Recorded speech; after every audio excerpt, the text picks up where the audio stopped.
सो ये वीडियो जो है वो स्पेसिफिकली इक्विलिब्रियम एंड आइसोलेशन के लिए है। मुझे रिक्वेस्ट आ रही थी कि मैं उस पर एक सेपरेट वीडियो बनाऊं कि कैसे इक्विलिब्रियम डिसाइड हो रहा है। पहली चीज़ तो ये क्वेश्चन कॉमन है कि इसका स्लोप कैसे डिटरमाइन हो रहा है, ये 1/4 कैसे आया, ये 4 कैसे आया और इवेंचुअली देन 1 पे कैसे डिसाइड हुआ। ठीक है, तो पहले वो समझ लेते हैं। तो हमने इसके पहले जो था वो था कांस्टेंट कॉस्ट वाला केस। कांस्टेंट कॉस्ट में स्ट्रेट लाइन था, पीपीएफ जो था वो स्ट्रेट लाइन था। अब स्ट्रेट लाइन का मतलब क्या होता है, आपका स्लोप जो है वो स्लोप कांस्टेंट होता है। अगर आपने पीपीएफ वाला principles of microeconomics PPF वाला वीडियो देखा होगा तो उसमें मैंने एक्सप्लेन किया है concave, convex and straight line में। अभी उसका भी वीडियो, मतलब ये वाला जो 3 चीज़ें मैंने एक्सप्लेन किया है उसका भी वीडियो मैं अभी अपलोड करूँगी, इसके बाद ही मैं अपलोड कर दूँगी। तो आपको समझ में आएगा कि स्ट्रेट लाइन जब हम बात कर रहे हैं तो स्लोप है ना हर जगह पे। इसका मतलब ये है कि स्लोप जो है वो कोई भी पॉइंट लो।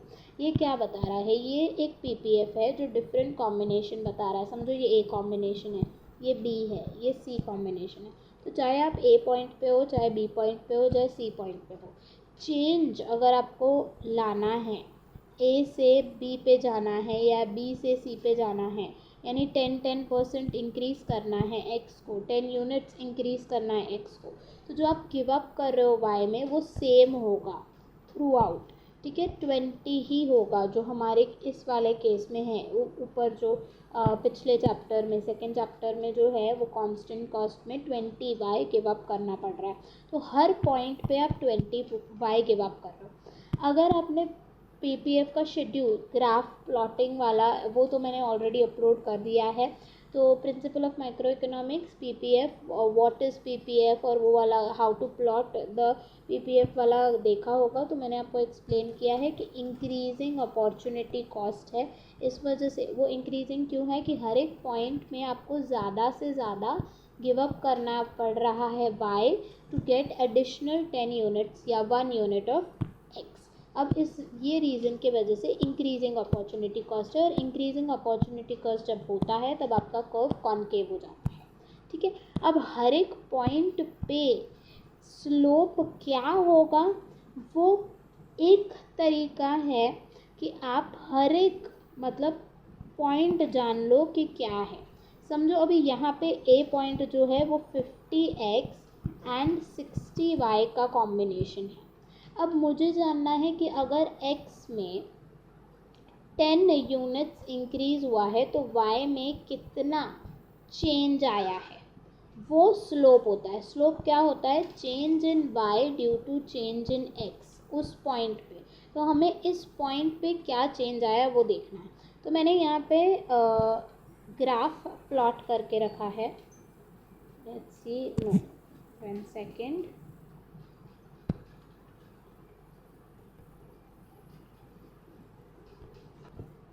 तो यहाँ पे मैंने ग्राफ प्लॉट किया है गिवन नंबर्स।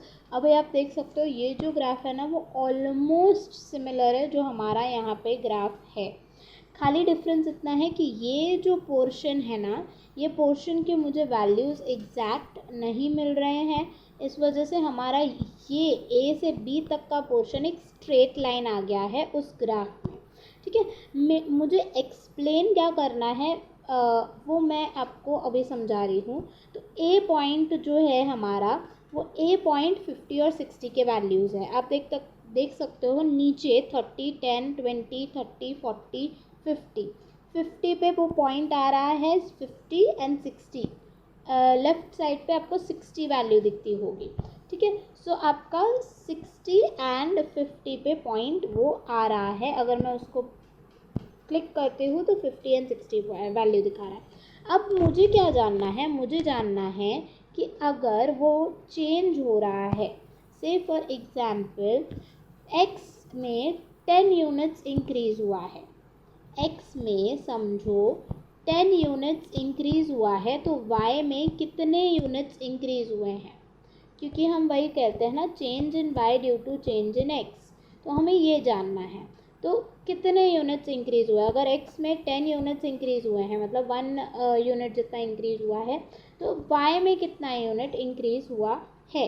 अगर वो जानना है तो हमें पहले देखना पड़ेगा कि x 50 था, हमारा पॉइंट जो है ए पॉइंट वो 50 है, तो हमें देखना पड़ेगा 40 से 50 की तरफ जब जा रहा है तो y की वैल्यू 60 थी, 50 एंड 60, तो कौन सा वैल्यू था जब वो 40 था, तो y का वैल्यू क्या था।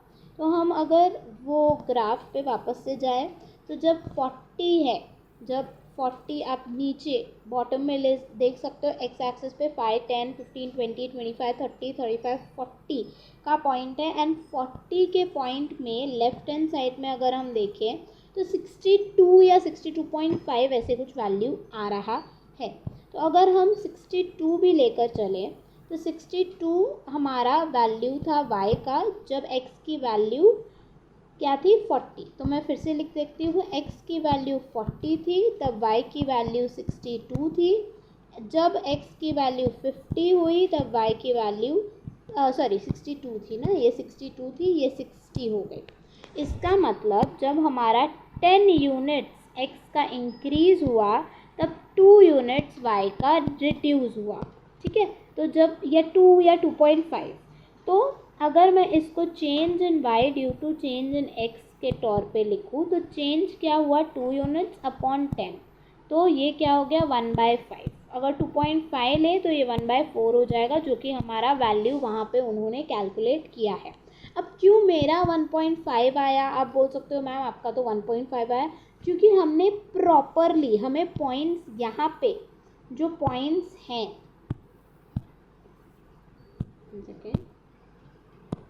यहाँ पे जो पॉइंट्स हैं वो हमें नहीं मिले हैं। जैसे मैंने बोला यहाँ पे वो ग्राफ में स्ट्रेट लाइन बना है, तो इसकी वजह से यहाँ पे भी वो असर पड़ता है। लाइक यहाँ पे 40 में क्या होगा, यहाँ पे इस ग्राफ के बेसिस पे 62.5 होगा, इस वजह से 62.5 मतलब 2.5 कम हुआ है अपॉन 10, तो वो 1/4 हो गया। 2.5 इंटू 4 गिव्स यू 10, तो 1/4 आपका इस पॉइंट पे स्लोप है। दूसरा तरीका इसका स्लोप निकालने का ये है, हर एक पॉइंट पे डिफरेंट होगा। अभी बी पॉइंट के लिए अगर आपको जानना है तो 130, यानी आपको देखना पड़ेगा 120 पे अकॉर्डिंगली y पे क्या वैल्यू है।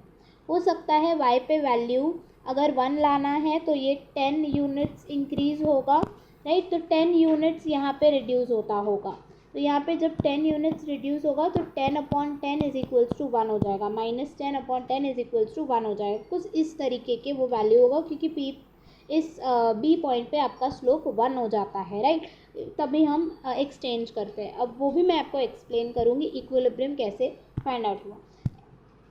आपको एटलीस्ट ये समझ में आ गया कि हर एक पॉइंट पे मैं ये पॉइंट लूँ, यहाँ पे पॉइंट लूँ, यहाँ पे पॉइंट लूँ, यहाँ पे पॉइंट लूँ, जो भी पॉइंट लूँ, हर एक पॉइंट पे स्लोप अलग होगा, स्लोप डिफरेंट होगा। जो मैंने प्रिंसिपल्स ऑफ माइक्रो इकोनॉमिक्स में पीपीएफ करवाया है, हर एक पॉइंट पे जो अपॉर्चुनिटी कॉस्ट है 1 2 3 4 5, वो जो अपॉर्चुनिटी कॉस्ट है that is nothing but the slope. तो पहले एक पॉइंट पे वो 1 है, दूसरे पॉइंट पे 2 है, दूसरे पॉइंट पे 3 है, तीसरे पॉइंट पे 4 है, ऐसा, तो वो स्लोप है। तो यहाँ पे इंक्रीजिंग स्लोप होगा, तो यहाँ पे 1/4 है ए पॉइंट पे, तो हो सकता है यहाँ पे किसी पॉइंट पे 1/2 हो, फिर यहाँ पे 1 आ जाएगा, जो कि इक्विलिब्रियम पे हम बोल रहे हैं ना कि आफ्टर ट्रेड इक्विलिब्रियम पे स्लोप यहाँ पे टेंजेंट करके 1 आएगा। अब आते हैं नेशन 2 के लिए। नेशन 2 के लिए इंक्रीजिंग अपॉर्चुनिटी कॉस्ट उल्टे साइड पे है, मतलब वो एक यूनिट y का इंक्रीज कर रहा है एंड गिव अप कर रहा है x का। तो इंक्रीजिंग अपॉर्चुनिटी कॉस्ट इस तरीके से होगा, मतलब यहाँ पे वैल्यू कम होगी एंड यहाँ पे वैल्यू ज़्यादा होगी। ठीक है, अब ये उल्टा जाएगा, उल्टा जाएगा, इसका मतलब है यहाँ पे वैल्यू ये कम होगी, क्या, delta x by delta y की वैल्यू कम होगी, लेकिन हम किसके तौर पे देख रहे हैं, हम delta Y by delta X के तौर पे देख रहे हैं, या तो P X by P Y के तौर पे देख रहे हैं। यहाँ पे ये P Y by P X के तौर पे होगा वैल्यू, तो इसका उल्टा हमें करना पड़ेगा। तो अगर समझो value P X change in X by change in Y का वैल्यू आपका यहाँ पे 1/4 आ रहा है, यहाँ पे 1/4 आएगा, तो इसका उल्टा आपको लेना है 4। फिर से मैं इसको इरेज कर देती हूँ। तो यहाँ पे इसका उल्टा हो जाएगा 1/4 यहाँ पे आएगा आपका, लेकिन यहाँ पे आपको इसका उल्टा लेना है तो 4 हो जाएगा। क्यों? क्योंकि हम P X by P Y के तौर पे दे रहे हैं, या आप सिंपली समझो हम change in Y due to change in X के तौर पे देख रहे हैं। और ये अगर हम कैलकुलेट कर रहे हैं तो ये क्या हो रहा है, ये change in X due to change in Y हो रहा है, क्योंकि हम इधर से ऐसे जा रहे हैं, यहाँ पे हम इधर से ऐसे जा रहे हैं, इस वजह से उसको उल्टा लेना है आपको। तो यहाँ पे जो स्लोप है आपको इस वाले जो सेक्शन है उसमें इतना ही समझना है कि जो नेशन 1 है उसका पीपीएफ बल्ज हो रहा है टुवर्ड्स एक्स एक्सिस, क्योंकि वो स्पेशलाइज एक्स एक्सिस पे कर रहा है, और नेशन 2 का पीपीएफ बल्ज हो रहा है वाई एक्सिस पे, क्योंकि वो वाई कमोडिटी में स्पेशलाइज करता है। इधर पॉइंट है जहाँ पे 1/4 स्लोप है। नेशन 1 वहाँ पे प्रोडक्शन कर रहा था बिफोर ट्रेड, नेशन 2 जो है वो इस पॉइंट पे प्रोडक्शन कर रहा है बिफोर ट्रेड। देखो यहाँ पे कम होगा वैल्यू, यहाँ पे ज़्यादा होगा। मैंने जो यहाँ पे ज़्यादा यहाँ पे कम लिखा था वो उसका रेसिप्रोकल लिखा था, मतलब change in X due to change in Y लिखा था। जब हम उल्टा करेंगे तो वो यहाँ पे ज़्यादा और यहाँ पे कम आ जाएगा, मतलब वही केस जो यहाँ सॉरी मैं उल्टा बोला है, अभी भी मैंने उल्टा बोला, हाँ नहीं बराबर बोला। यहाँ पे वैल्यू जब हम उसका रेसिप्रोकल करेंगे यहाँ पे वैल्यू कम होगा, जैसे हमारा इस तरीके से इंक्रीजिंग होता जाएगा, यहाँ पे 1 होगा, यहाँ पे 2 होगा, यहाँ पे 3 होगा, यहाँ पे 4 होगा, ऐसे जैसे यहाँ पे था 1/4, यहाँ पे 1/2, यहाँ पे 1। तो कैसे आप कैलकुलेट करोगे, आप देख सकते हो कि अगर आप 10 यूनिट्स गिव अप करोगे, वो भी आप प्लॉट करके देख सकते हो। प्लॉटिंग के लिए अभी हम लोग को एक्चुअल प्रॉपर वैल्यूज़ यहाँ के भी चाहिए होंगे, तो ही हमें समझ में आएगा। या तो इस कर्व का इक्वेशन होता है, किसी भी कर्व का इक्वेशन बनता है।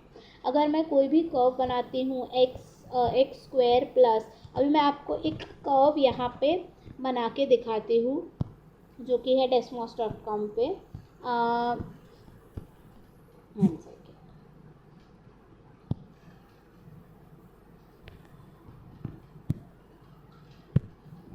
मैं इसको यूज़ करके आपको एक ग्राफ बना के दिखाती हूँ, आपको समझ में आएगा कि किस बारे में मैं बात कर रही हूँ। एक्स स्क्वायर, देखो आपको एक यू कर्व मिल रहा है, plus Y square is equals to 2।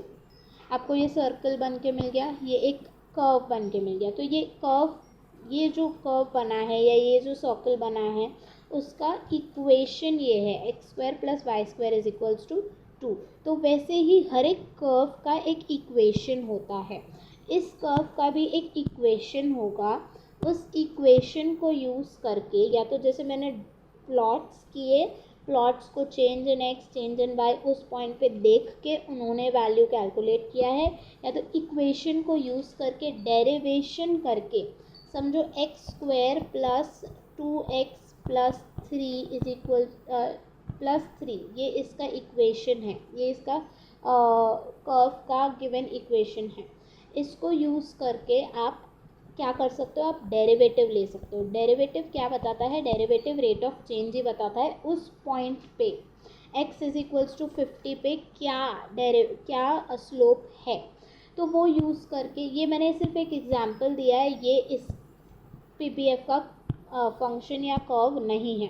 तो डेरिवेटिव यूज़ करके उन्होंने स्लोप ऑलरेडी कैलकुलेट कर दिया। अब हमारे लिए क्यों इन्होंने करके दे दिया है, हमें क्या समझना है वो ये चीज़ है कि यहाँ पे नेशन वन प्रोड्यूस कर रहा है जो जिस जगह पर स्लोप 1/4 है, यानी उसका रिलेटिव प्राइस PA 1/4 है। दूसरा नेशन टू जो है वो इस पॉइंट पे प्रोडक्शन कर रहा है, जो कि रिलेटिव प्राइस जो है PA' वो 4 है उस जगह पे। रिलेटिव प्राइस क्या है? Price of x upon price of y। ये 1/4 है नेशन वन में और नेशन टू में 4 है। तो अगर आप देखो 1/4 इज लेस देन 4, इसका मतलब है प्राइस, रिलेटिव प्राइस जो है वो नेशन वन में लेस देन है relative price in nation two. इसका मतलब क्या हुआ कि जो नेशन वन है उसको खर्चा कम हो रहा है, मतलब वो एक चीज़ बनाने में उसका मतलब एक्स जो कमोडिटी है वो बनाने में उसका खर्चा कम हो रहा है, 1/4 है, तो उसका प्राइस, आप खर्चा कम लो या प्राइस, कॉस्ट की वजह से ही हमें प्राइस पता चलता है ना, तो उसका प्राइस, रिलेटिव प्राइस कम है एक्स का, रिलेटिवली एक्स का प्राइस कम है नेशन वन में कंपेयर टू नेशन टू। इस वजह से आप कह सकते हो कि नेशन वन जो है वो एक्स कमोडिटी में स्पेशलाइज करेगा, whereas नेशन टू का अगर हम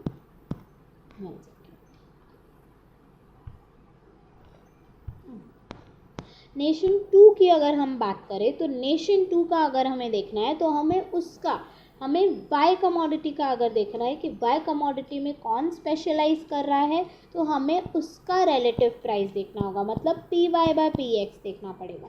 तो PY/PX नेशन वन में के लिए क्या हो गया, 1/4 था, PX/PY नेशन वन के लिए 1/4 था, तो PY/PX 4 हो जाएगा नेशन वन के लिए, और वही नेशन टू के लिए PY/PX 1/4 हो जाएगा। सो नेशन टू के लिए सस्ता पड़ रहा है बाय कमोडिटी प्रोड्यूस करना, आप ऐसे कह सकते हो, क्योंकि कम है, 1/4 इज़ लेस देन 4, ठीक है। तो उस वजह से जो नेशन टू है वो वाई कमोडिटी में स्पेशलाइज करेगा। अब हमें इस वैल्यू से, इस स्लोप से पता चल गया कि इस स्लोप पे प्रोडक्शन हो रहा है, इस स्लोप पे प्रोडक्शन हो रहा है, क्योंकि नेशन वन का इस पॉइंट पे स्लोप 1/4 है, नेशन टू का इस पॉइंट पे स्लोप 4 है। तो क्योंकि नेशन वन का एक्स कमोडिटी में कम है तो नेशन वन स्पेशलाइज करेगा एक्स कमोडिटी में, और वो चलता चलेगा, इस लाइन पे स्पेशलाइज करके चलता जाएगा। वैसे ही नेशन टू वाई कमोडिटी में स्पेशलाइज करेगा और इस लाइन पे चलता जाएगा। अब इक्विलिब्रियम की बात आई, जो कि मेन थिंग है आपका, जिन्होंने भी ये कमेंट करके लिखा है कि आप वीडियो बनाओ, मेन उनका क्वेश्चन है इक्विलिब्रियम कैसे फाइंड आउट हो रहा है। देखो ये हम चलते जाएंगे, ठीक है। अब जहाँ पे भी ये मैच होता है कि हम 60x फॉर 60y देंगे, यानी मैं 60x, नेशन वन जो है वो 60x रेडी है देने के लिए, एक्सपोर्ट करने के लिए, और नेशन टू रेडी है 60x इंपोर्ट करने के लिए। वही नेशन टू रेडी है 60y एक्सपोर्ट करने के लिए, और नेशन वन रेडी है 60y इंपोर्ट करने के लिए। तो या ऐसे ले सकते हो, नेशन वन रेडी है 60x देने के लिए, उसके बदले उसको 60y मिले। तो ये पॉइंट जब तक नहीं मिलता उनको, कि इक्विलिब्रियम पॉइंट उनको जब तक नहीं मिलता तब तक वो स्पेशलाइज करते जाएंगे, और वो पॉइंट जब रीच होगा जहाँ पे उनको पता चल गया कि यस यहाँ पे हमारा इक्विलिब्रियम आ रहा है, जितना हम डिमांड कर रहे हैं उतना वो सप्लाई कर रहे हैं, यानी हम जितना इंपोर्ट करना चाहते हैं वो उतना एक्सपोर्ट कर रहे हैं, और उसके बदले में जितना हम एक्सपोर्ट करना चाहते हैं वो उतना इंपोर्ट करना चाहता है। यानी उस पॉइंट, मेन क्रक्स क्या है इसका, हमें वो पॉइंट चाहिए, वो इक्विलिब्रियम पॉइंट चाहिए जहाँ पे ट्रेड बैलेंस हो। बैलेंस ट्रेड होना मतलब जितना मैं एक्सपोर्ट कर रही हूँ उतना ही आप इंपोर्ट कर रहे हो। मैं नेशन 1 हूँ, आप नेशन 2 हो, तो जितना मैं एक्सपोर्ट कर रही हूँ, समझो मैं 20 क्विंटल्स ऑफ वीट आपको दे रही हूँ, उतना ही आप 20 क्विंटल्स ऑफ वीट ही आप इंपोर्ट करना चाहते हो। आप 30 क्विंटल्स या 10 क्विंटल्स नहीं करना चाहते, आपको भी उतना ही, आपका भी उतना ही डिमांड है। मैं जितना सप्लाई कर रही हूँ, एक्सपोर्ट यानी सप्लाई, तो मैं जितना सप्लाई कर रही हूँ उतना ही आपका डिमांड है। तो वो पॉइंट तक हम स्पेशलाइज करते जाएंगे। जिस पॉइंट पे हमें, जिस स्लोप पे हमें ट्रेड बैलेंस मिलेगा, जितना मैं इंपोर्ट करना चाहती हूँ उतना आप एक्सपोर्ट कर रहे हो, या जितना मैं एक्सपोर्ट करना चाहती हूँ उतना आप इंपोर्ट कर रहे हो, वो पॉइंट पे हम इक्विलिब्रियम कहेंगे कि इक्विलिब्रियम पॉइंट मिल गया है। अब इन्होंने खुद वो कैलकुलेट किया है और उनको पता चला है कि 60, ये जो होता है ना कि 60x और 60y ही क्यों आया, यहाँ पे जब आप नीचे देखोगे इक्विलिब्रियम में एक्सचेंज करके वो 60x and 60y give up कर रहे हैं। यहाँ पे 60y फॉर 60x या 60x फॉर 60y, वही 60x एंड 60y यही क्यों आया, क्योंकि उन्होंने खुद देखो price at which the trade is balanced, क्यों 60x, उन्होंने वो एरर, ट्रायल एंड एरर करके, बार बार ट्रायल एंड एरर करके उन्होंने ये पॉइंट पे रीच किए हैं। वो भी कहीं पे लिखा हुआ है कि उन्होंने ट्रायल एंड एरर करके उन्होंने ऐसे कैलकुलेट किया है। I am not getting that paragraph, कहीं पे तो है वो पैराग्राफ गिवन है कि उन्होंने बार बार वो ट्रायल एंड एरर किया है कि कौन सा ऐसा स्लोप है, 1 है, 2 है, 3 है, 4 है, कौन सा ऐसा स्लोप है जहाँ पे वो ट्रेड बैलेंस हो रहा है 60x फॉर 60y। हमें सिर्फ इतना समझना है कि क्योंकि नेशन 1 का रिलेटिव प्राइस कम था तो उस वजह से वो उस कमोडिटी में स्पेशलाइज कर रहा है। नेशन 2 का रिलेटिव प्राइस वाई कमोडिटी में कम था, यानी PY/PX नेशन 2 के लिए कम था, जो कि 1/4 हो जाएगा नेशन 2 के लिए, रेसिप्रोकल हो जाएगा। इस वजह से वो वाई कमोडिटी में स्पेशलाइज कर रहा है और इक्विलिब्रियम उस पॉइंट पे आएगा जहाँ पे ट्रेड बैलेंस होगा। वो कौन सा पॉइंट है, वो 1 है। वो स्लोप जो है वो PB इक्वल टू, ड्रॉ क्यों नहीं हो रहा है, हाँ, PB इक्वल टू 1 है जहाँ पे ट्रेड बैलेंस हो रहा है। अब दूसरी चीज़, एक और चीज़ आती है कि हमेशा याद रखना आपका जो इक्विलिब्रियम आएगा वो रिलेटिव प्राइसेस, जो उनके ऑटार्की सिचुएशन के रिलेटिव प्राइसेस थे, उन दोनों प्राइसेस के बीच में आएगा। यानी नेशन 1 का ऑटार्की रिलेटिव प्राइस क्या था, 1/4। नेशन 2 का ऑटार्की यानी बिफोर ट्रेड, बिफोर ट्रेड क्या था, वो था 4।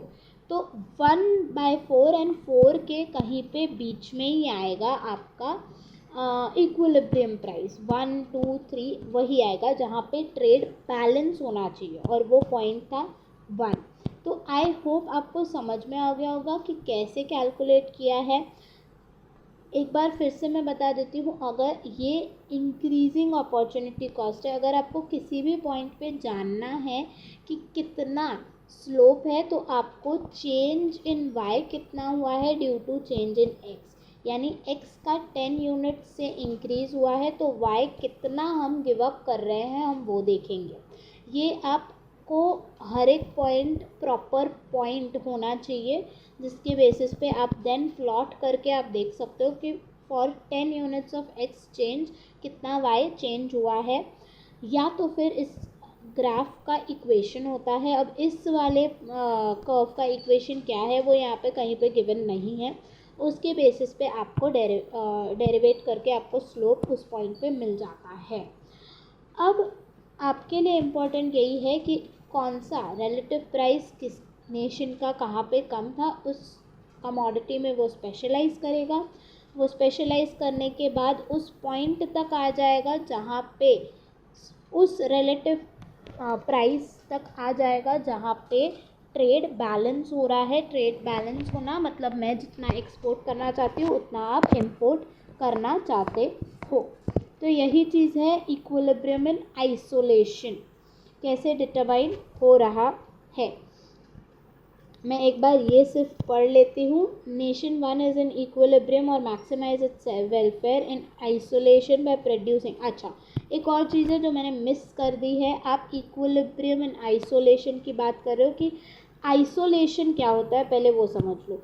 आइसोलेशन होता है ऑटार्की सिचुएशन।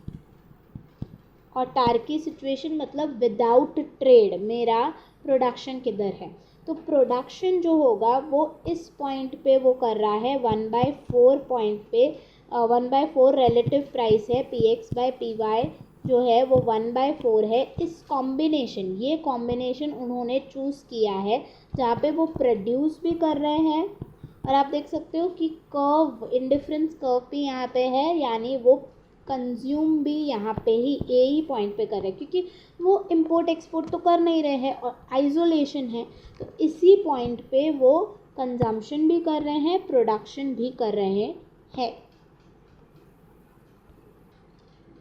अब क्वेश्चन आता है कि क्यों ए पॉइंट ही है जो इक्विलिब्रियम ला रहा है। ठीक है, मैं सिर्फ नेशन वन का एक्सप्लेन कर देती हूँ, नेशन टू का एक्सप्लेनेशन सेम जाएगा, सिर्फ नंबर्स चेंज होंगे। क्यों एक यही पॉइंट, आप पूछ सकते हो कि मैम क्यों एक यही पॉइंट है, ए कॉम्बिनेशन ही क्यों है, क्यों नहीं यहाँ पे कोई कॉम्बिनेशन है, क्यों नहीं यहाँ पे कोई कॉम्बिनेशन है। अगर आपने देखा होगा पहले वाले वीडियोस में या पहले वाले चैप्टर के पहले सेक्शन में कि एक तो दिया है कि PPF ऐसा है, दूसरा इन नेशन वन का इंडिफरेंस मैप इस तरीके से है। तो जब मैं दोनों ग्राफ को एक साथ लाती हूँ तो मैं अगर इस यहाँ पे अगर मैं ये मेरा PPF है, यहाँ पे मैं जब इंडिफरेंस मैप लाती हूँ तो कोई एक ही कर्व होगा, कोई भी एक ही इंडिफरेंस कर्व होगा जो टैंजेंट होगा। I am not saying it is intersection, intersecting मतलब वो ऐसे कट कर रहा है, मैं इंटरसेक्शन की बात कर ही नहीं रही हूँ, मैं टैंजेंसी की बात कर रही हूँ। कोई एक ही कर्व होगा, उस इतने सारे इंडिफरेंस मैप बहुत सारे होते हैं, ठीक है, उस मैप में बहुत सारे इंडिफरेंस कर्व्स होते हैं। तो उस इंडिफरेंस मैप में जितने भी कर्व है उसमें से कोई भी एक ही कर्व होगा जो उस PPF कर्व पे टैंजेंट होगा, और वो जो पॉइंट होगा जो टैंजेंट होगा PPF कर्व पे वो हमारा इक्विलिब्रियम पॉइंट होगा। अगेन आई रिपीट, इक्विलिब्रियम कैसे डिसाइड हुआ, ए पॉइंट पे है, ये हमारा PPF कर्व है। इंडिफरेंस मैप में बहुत सारे इंडिफरेंस कर्व है, जो भी कर्व टैंजेंट होगा हमारे PPF कर्व से वो डिसाइड करेगा हमारा कॉम्बिनेशन। हो सकता था कि वो इंडिफरेंस मैप अभी नेशन टू के लिए वो नीचे क्यों हुआ, आप बोल सकते हो नेशन टू के लिए वो कुछ इस तरीके से था और इधर पॉइंट क्यों हुआ, क्योंकि उनका इंडिफरेंस मैप आप जाके देखो, इसके पहले वाले 3.1 में है इंडिफरेंस मैप, नेशन टू का इधर है, वो ग्राफ इस तरीके से दिया है और नेशन वन का इंडिफरेंस मैप इस तरीके से दिया है। तो वो इंडिफरेंस मैप जो है वो टैंजेंट एक ही कर्व यहाँ पे ही हो रहा है, इस वजह से इक्विलिब्रियम वहाँ पे डिसाइड हुआ है। इक्विलिब्रियम आइसोलेशन पे किस तरीके से डिसाइड होता है, जो भी पॉइंट पे PPF कर्व टैंजेंट होगा हमारे इंडिफरेंस कर्व से, किसी भी एक इंडिफरेंस कर्व से टैंजेंट होगा, कट नहीं करेगा उस पॉइंट पे। अब उस पॉइंट पे हमारा MRS जो मार्जिनल रेट ऑफ सब्सटीट्यूशन है वो इक्वल हो जाएगा हमारा रिलेटिव प्राइस से, Px/Py से इक्वल होगा, यानी हमारा MRS भी इस पॉइंट पे 1/4 है और हमारा Px/Py भी हमारा 1/4 होगा इस पॉइंट पे, ए पॉइंट पे, और वो सिर्फ एक ही इंडिफरेंस कर्व टैंजेंट होगा, कोई और इंडिफरेंस कर्व टैंजेंट नहीं होगा। इस पॉइंट पे ही वो प्रोड्यूस भी कर रहे हैं, इस पॉइंट पे ही वो कंज्यूम भी कर रहे हैं। आई होप मैंने आपका आंसर कर दिया होगा जो भी आपका क्वेश्चन था। इक्विलिब्रियम इन आइसोलेशन कैसे डिटरमाइन होता है. Similarly, nation 2 is in equilibrium at 8 point where its production frontier is tangent to indifference curve I dash. The equilibrium relative price of x in nation 1 is given by the slope of tangent common to its production frontier and indifference curve. तो क्या है equilibrium relative price isolation में? वो slope है जो कि यहाँ पे 4 है, वहाँ पे 1/4 है, जो कि दोनों का स्लोप है. पीपीएफ का भी उस पॉइंट पे ये स्लोप दोनों का है, same slope. This is PA is equals to 1/4 for nation 1. For nation 2 it is PA-4. Since the relative price of x is lower in nation 1 than nation 2, nation 1 has comparative advantage in x and nation 2 in y. तो ये मैंने आपको explain कर दिया पहले. तो मैंने explanation कर दिया इक्विलिब्रियम इन आइसोलेशन का. इम्पॉर्टेंट थिंग इज़ आपको समझ में आया है कि नहीं, जिन्होंने भी मुझे ये कहा था वीडियो डालने के लिए. अगर आपको फिर भी नहीं समझा है तो आप कमेंट में ज़रूर लिखिए. कोई प्रॉब्लम नहीं है, आप कमेंट में लिखिए. मैं फिर से ट्राई करूँगी सिर्फ वापस से कोई एग्जाम्पल लेके या ऐसे कुछ करके एक्सप्लेन करने का. तो कमेंट में ज़रूर लिखिएगा. समझ में आ गया है तो भी कमेंट पे ज़रूर लिखिएगा कि येस मैम अंडरस्टूड. और या तो लाइक तो आप कर ही दीजिए वीडियो को, लेकिन कमेंट ज़रूर करके बताइए आपको समझा है कि नहीं. Thank you.